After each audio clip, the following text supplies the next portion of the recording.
Hey guys, so in this video I wanted to talk a little bit about how we tend to always be looking for the next big thing in the stock market.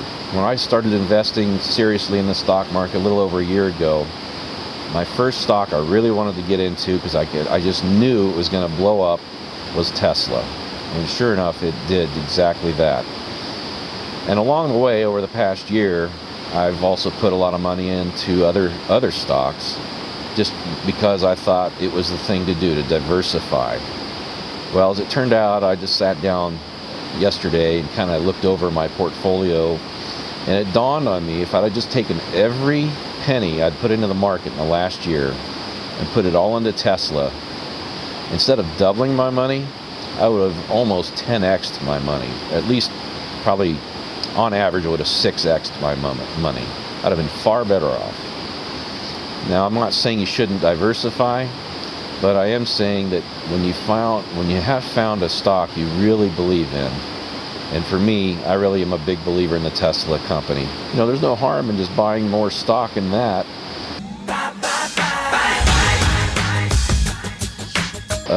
There's been times in the past year I felt that it was overvalued, and you know, according to a lot of analysts and things, it was. But yet it kept going up, or maybe it trade sideways for a few days or a week or two, but then something would happen. It would do a stock split, or they'd have battery day, or they'd have an announcement of a new vehicle coming out, or just as just happened last week, it was included in the S&P 500. And interestingly, I just bought some NIO right before. It was like a day before it was introduced. The Tesla was accepted in the S&P 500, and I made, you know, like $10 a share on my NIO purchase. Yeah, that sounds really great, right? But if I'd have bought more Tesla shares, I would have made. Well, it went from 408, and it's at 575 right now. So, what is that? $167 per share. So where would you rather be? Yeah. And granted, you know, the price of a Tesla share is quite a bit more than a NIO share, but I feel better about investing in Tesla because it's an American company. It's employing American people. I've got a lot of pride in that company, that it is American, and the fact that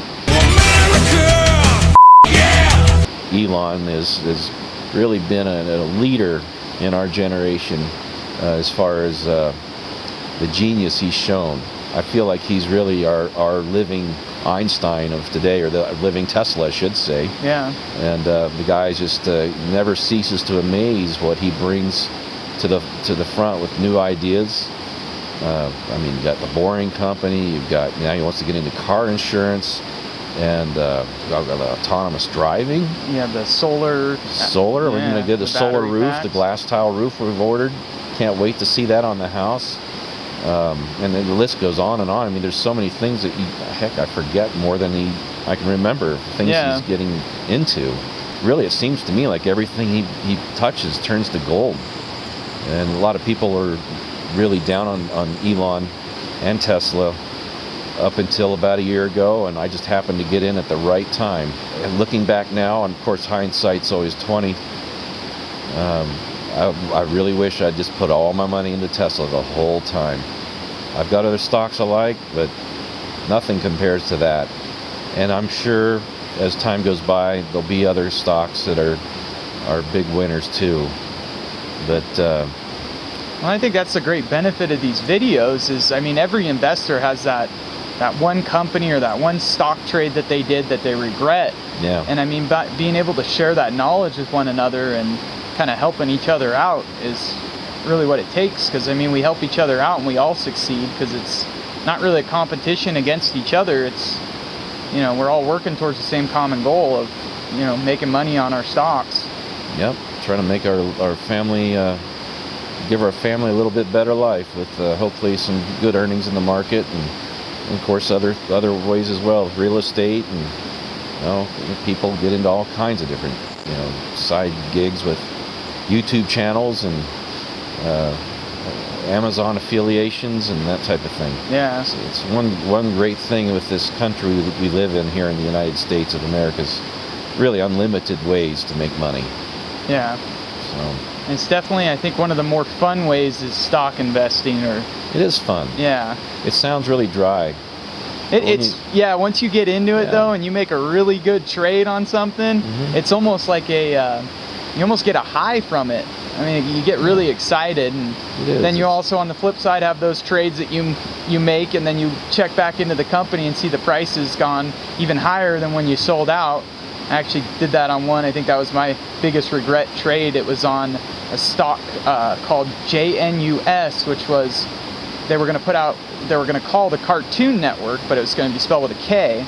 And they had all these different celebrities sign on to make these various shows. And I kind of caught wind of it on one of the forums I was watching. I had never heard of it before.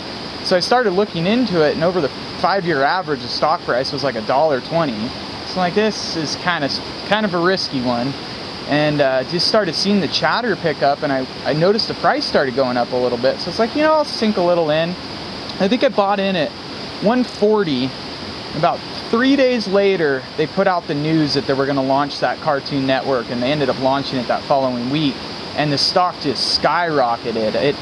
I checked it, and it was up in around $4, and it went up to $4.50, and then it started sinking down to $4 again. So I'm like, I wonder if the hype's over. So I ended up selling out of it, and I've kind of created a new rule that after I sell, I don't go look back at the pricing now, because I checked back on that one about an hour later, and it was sitting around $12. So I did a quick rough calculation of the money I missed out on, and too embarrassed to share that. Well, you can't do that to yourself. Yeah. We all have those stories, that's for sure. Yeah. But, I mentioned NEO earlier. It's probably not a very good example, because in fact, when I started looking at NEO back a year ago, they were at $3. Oh wow. Now they're at 50. Oh geez. So you can't say that NEO didn't 10x or more their money too. Yeah. But the difference between NEO and Tesla, guys, is Tesla's going to be here for a long time. The proof's NEO in the wouldn't be pudding. here at all if it wasn't for the government backing them up, the Chinese government. I really do believe that. And the thing about Tesla is, with all the other irons he's got going in the fire, as far as what we mentioned earlier with the Boring Company and how that ties in with EV cars. In other words, only EV cars will be able to go into those traffic tunnels to help keep congestion down in big cities. They can't put internal combustion engines down those tunnels. No, it's a safety hazard. That really helps people in the big cities want to drive an EV, especially a Tesla.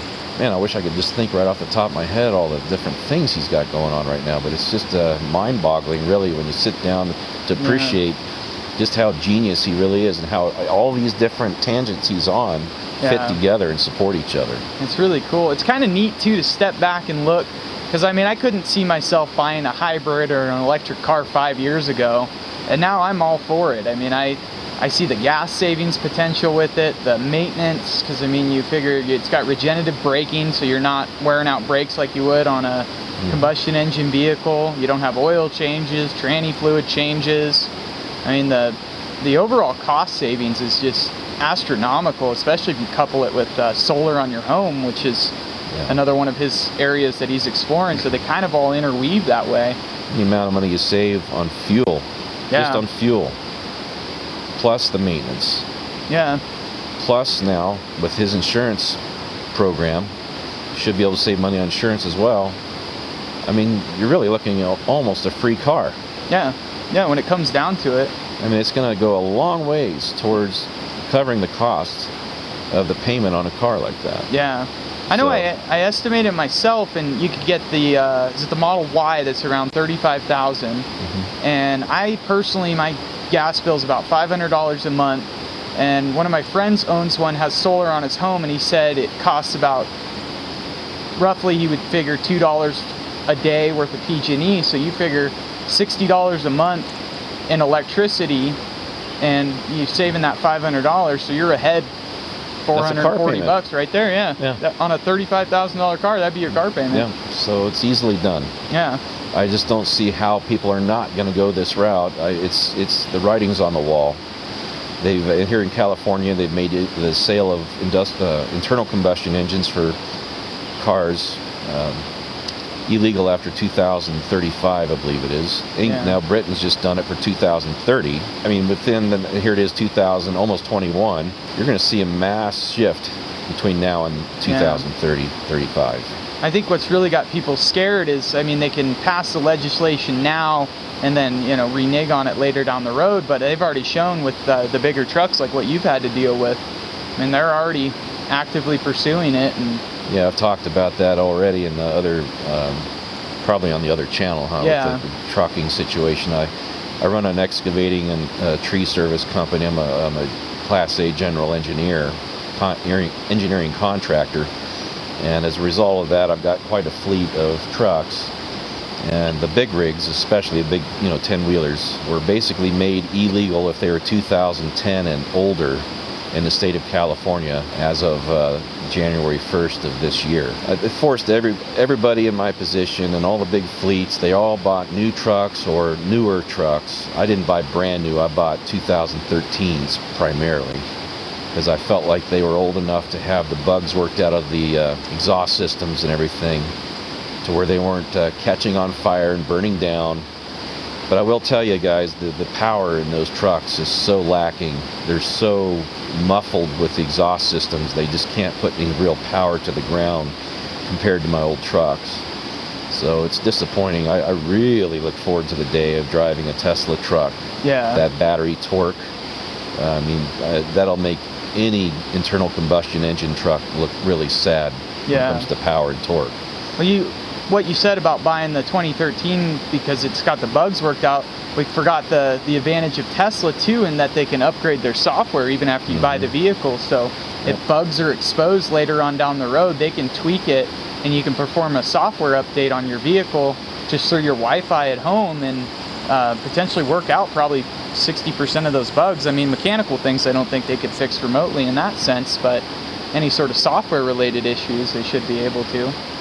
Well, the truth of the matter is, an electric vehicle, mechanically, is so much simpler than an internal combustion engine vehicle.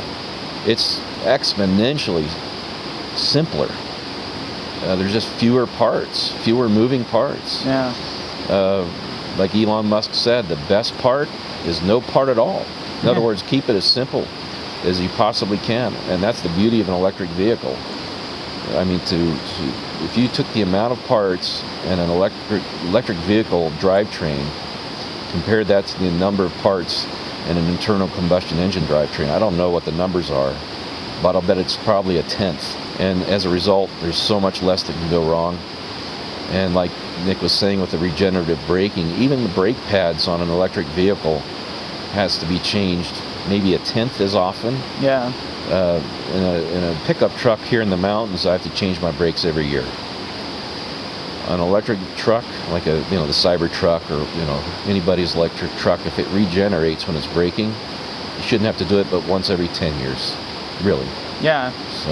And you'll have probably twice the torque and towing capacity of those trucks too. Now range is the only thing that I'm a little bit worried about with the battery technology.